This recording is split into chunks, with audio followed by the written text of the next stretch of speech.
hear a lot today in the world of sports about character. Character comes from not only taking responsibility for your success, but also by being accountable for your failures.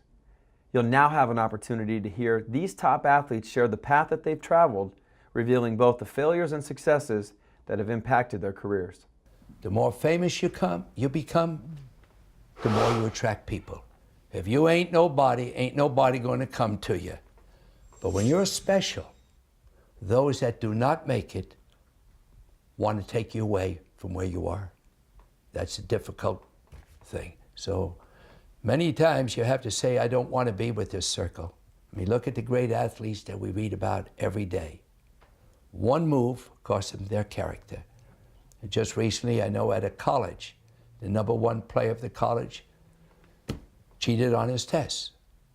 The #3 player came home from a party and said to a good friend of mine, let's go party more. He hit 2 young people with the car. Character gone immediately. Preservation of character is very, very important. And we got to remember that the superstars represent the sport. The impact that they can make on young children's lives is off the wall.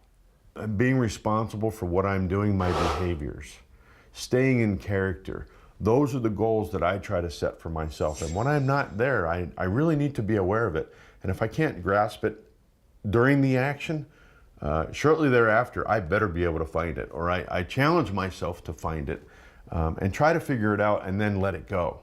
Because I find in my sport, mentally, you can really beat yourself up.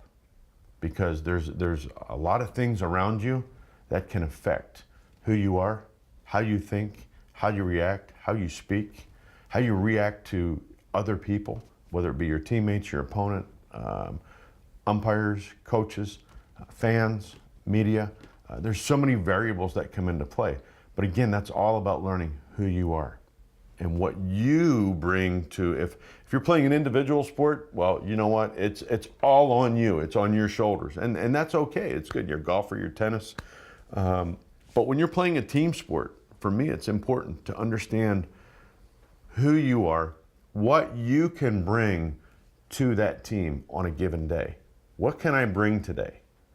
And how can I make myself better? But how can I make my teammates better? The true definition of leadership is being true to yourself. Don't try to be somebody that you're not. Don't try to portray yourself as somebody that you're not. A leader doesn't have to be vocal.